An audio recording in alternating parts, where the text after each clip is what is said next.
இது ஃபர்ஸ்ட் மலேசியாவின் செய்திகள் உங்களுக்காக.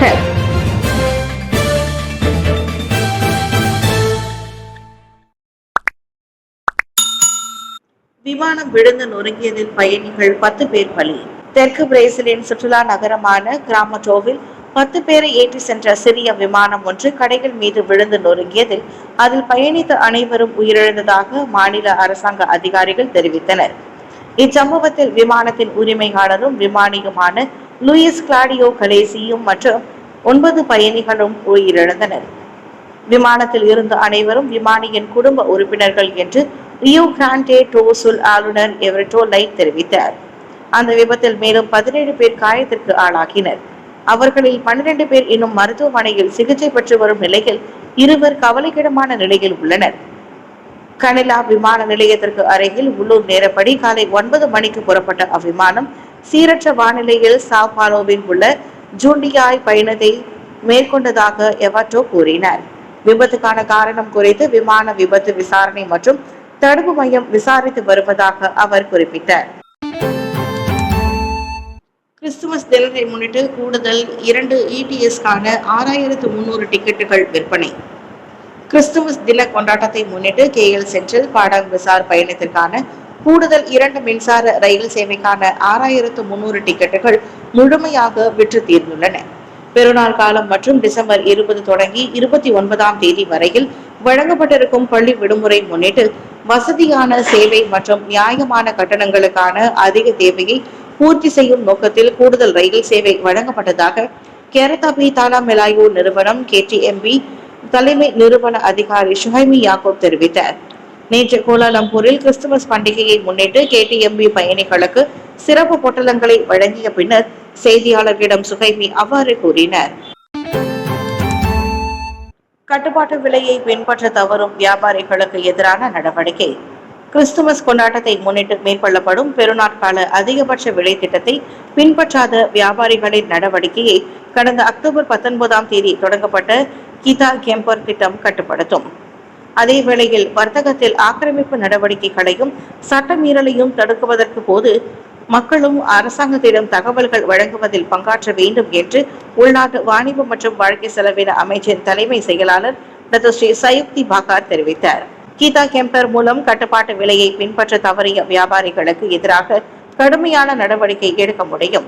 அதோடு 2011ஆம் ஆண்டு விலை கட்டுப்பாடு மற்றும் லாப எதிர்ப்பு சட்டத்தின் கீழ் அவர்களை குற்றம் சாட்டலாம் என்றும் சயுக்தி குறிப்பிட்டார். நேற்று கோலாலம்பூரில் பேரங்காடி ஒன்றை பார்வையிட வருகை புரிந்த போது அவர் அவ்வாறு குறிப்பிட்டார். காய்கறிகளின் தேவை மக்கள் மத்தியில் குறைந்து காணப்படுகின்றது. சந்தைகளில் நியாயமான விலையில் காய்கறிகள் விற்கப்படுகின்ற போதிலும் அதற்கான தேவை மக்கள் மத்தியில் குறைந்து வருவதாக நெகிரி செம்பிலான் ஆட்சிக்குழு உறுப்பினர் எஸ் வீரப்பன் வருத்தம் தெரிவித்தார். சீரற்ற வானிலை மாற்றத்தினால் பல்வேறு மாநிலங்களில் காய்கறிகளின் விலை உயர்வு அடைந்திருப்பதாக அறிக்கைகள் வெளிவந்த போதிலும் நெகிரி செம்பிலான் மாநிலத்தில் அதன் விலை கட்டுப்பாட்டுக்குள் இருப்பதாக அவர் சொன்னார். வடகிழக்கு பருவமழை காலம் முடிந்த பின்னர் அடுத்த ஆண்டில் மார்ச் மாதம் உள்நாட்டு சந்தையில் காய்கறிகளின் விலை மீண்டும் சீரடையும் என்று எதிர்பார்க்கப்படுவதாக விவசாயம் மற்றும் உணவு உத்தரவாத அமைச்சர் டாக்டர் ஸ்ரீ முகமது சாபு தெரிவித்திருந்ததை முன்னதாக ஊடகங்கள் செய்தி வெளியிட்டிருந்தன. சீரற்ற வானிலை மாற்றம் காரணமாக தற்போது காய்கறிகளின் விலை அதிகரித்து வருவதாக அதில் குறிப்பிடப்பட்டிருந்தது. இதனிடையே இவ்வாரம் 25ஆம் தேதி கொண்டாடப்படவிருக்கும் கிறிஸ்துமஸ் பண்டிகையை முன்னிட்டு நேற்று தொடங்கி அமல்படுத்தப்பட்டிருக்கும் பெருநாட்கால அதிகபட்ச விலை திட்டம் SHMMP குறித்து பொதுமக்கள் விழிப்புடன் இருக்க வேண்டும் என்றும் தொழில் முனைவு, மனித வளம், பருவநிலை மாற்றம் கூட்டுறவு கழகம் மற்றும் பயனீட்டாளர் செயற்குழு தலைவரான எஸ் வீரப்பன் வலியுறுத்தினர். பிரதமருக்கும் இந்தோனேசிய அதிபருக்கும் இடையில் நடைபெறவிருந்த சந்திப்பு ஒத்திவைப்பு. நேற்று கெடாலங்காவியில் பிரதமர் டாக்டர் ஸ்ரீ அன்வார் இப்ராஹிம் மற்றும் இந்தோனேஷிய அதிபர் பிரபோவோ சுபியாந்தோ ஆகிய இருவருக்கும் நடைபெறவிருந்த சந்திப்பு ஒத்திவைக்கப்பட்டது. அச்சந்திப்பிற்காகவே தாம் லங்காவியில் இருந்ததாகவும் ஆனால் உடல்நலக் குறைவின் காரணமாக ஓரிரு நாட்களுக்கு அச்சந்திப்பை ஒத்திவைக்குமாறு பிரபோவோ கேட்டுக்கொண்டதாக அன்வார் கூறினார். உடல்நலம் குறைவாக இருக்கும் அதிபர் பிரபோவோ சுபாந்தோ விரைவில் குணமடைய வேண்டும் என்றும் அதன் பின்னர் இரு நாடுகளுக்கும் இடையிலான சந்திப்பு சுமூகமாக நடைபெற வேண்டும் என்றும் தாம் பிரார்த்திப்பதாகவும் அன்வார் தமது முகநூல் பதிவில் குறிப்பிட்டிருந்தார். அதோடு வரும் வியாழக்கிழமை லங்காவியில் தாய்லாந்து முன்னாள் பிரதமர் தக்சின் ஷினாவாட்டை தாம் சந்திக்க உள்ளதாகவும் அன்வார் தெரிவித்தார். வட்டார பிரச்சினைகள் மற்றும் ஆசியானின் வளர்ச்சி குறித்து விவாதிக்க பிரபோவோ மற்றும் தக்சினை தாம் சந்திக்கவிருப்பதாக பிரதமர் கடந்த சனிக்கிழமை தெரிவித்திருந்தார். GASBH தொடர்பான வழக்கு உயர்நீதிமன்றத்திற்கு மாற்றம். GASB குழும நிறுவனத்தின் தலைமை நிர்வாக அதிகாரி டத்தோ நசருடின் முகமது அலி, அவரின் துணைவியார் அசுரா முகமது யூசுப் மற்றும் திட்டமிட்ட குற்றங்களை செய்யும் குழுவின் உறுப்பினர்களான 20 பேர் சம்பந்தப்பட்ட வழக்கு விசாரணை ஷாலாம் உயர்நீதிமன்றத்திற்கு மாற்றப்பட்டுள்ளது. இவ்வழக்கை மாற்றுவதற்கு தேசிய சட்டத்துறையிடம் இருந்து அரசு தரப்பு அனுமதியை பெற்றுவிட்டதாக அரசு தரப்பு வழக்கறிஞர் நொரினா பஹாடூன் தெரிவித்ததை தொடர்ந்து செலாயாங் நீதிமன்றம் லைலத்துல் ரொடைரா ஹர்னோன் நேற்று அம்முடிவை செய்தார். நசருடின் மற்றும் அசராவுடன் அல் அர்காமின் முன்னாள் தோற்றுநர் அஷாரி, முகமது ஆரும், முகமது அடிப் தர்மியும் குற்றம் சாட்டப்பட்டுள்ளனர். அரசு தரப்பின் அவ்விண்ணப்பத்திற்கு எதிர்ப்பு தெரிவித்து எதிர்த்தரப்பு வழக்கறிஞர் டத்தோ ரோஸ்லி கமாருடின் மறுக்கவில்லை. மாறாக நசருடின் மற்றும் அசுரா முறையே சுங்கைபூலோ மற்றும் காஜாங் சிறைகளில் வைக்கும்படியும் அவர் நீதிமன்றத்திடம் கேட்டுக்கொண்டார். சுங்கை கிளந்தான் கரையோரத்தில் JPS அவசர பணிகளை மேற்கொள்கிறது.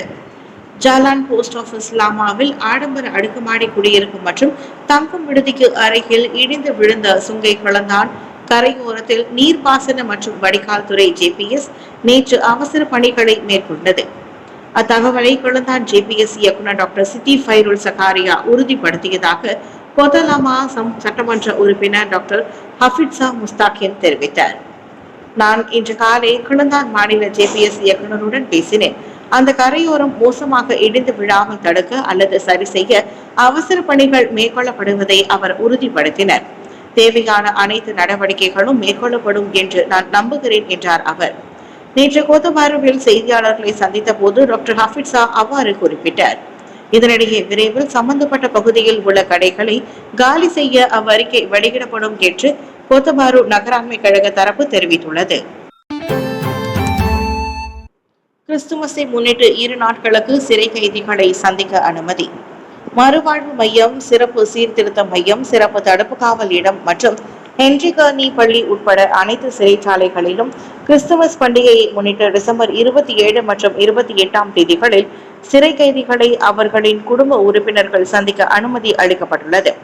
எனினும் அவர்களுக்கு வெளியில் இருந்து எந்த ஒரு உணவு மற்றும் பானம் கொண்டு வர அனுமதி இல்லை என்று கூறிய மலேசிய சிறைச்சாலைத்துறை சிறையின் சிற்றுண்டி சாலையில் வாங்கலாம் என்றும் குறிப்பிட்டுள்ளது. அதோடு கிறிஸ்துவர்களுக்கே முன்னுரிமை அளிக்கப்படும் என்று அத்துறை தெரிவித்துள்ளது. காலை 8:15 மணி முதல் மாலை 4:15 வரையிலான பார்வையாளர்கள் நேர விதிமுறையை பின்பற்றுமாறு கேட்டுக் கொள்ளப்பட்டுள்ளது. மேலும் செயல்முறைகளை எளிதாக்க பார்வையாளர் அட்டையையும் அடையாள அட்டையையும் கொண்டு வருமாறு நேற்று வெளியிடப்பட்ட அறிக்கையில் குறிப்பிடப்பட்டுள்ளது.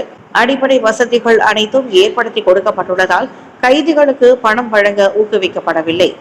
வருகையாளர்கள் பணம் கொடுக்க விரும்பினால் தேர்வுக்கான கட்டணம் போன்ற குறிப்பிட்ட தேவைகளுக்கு மட்டுமே முடியும் என்றும் அதற்கு அதிகாரப்பூர்வ ரசீதை பெற்றிருக்க வேண்டும் என்றும் அவ்வறிக்கையில் குறிப்பிடப்பட்டுள்ளது.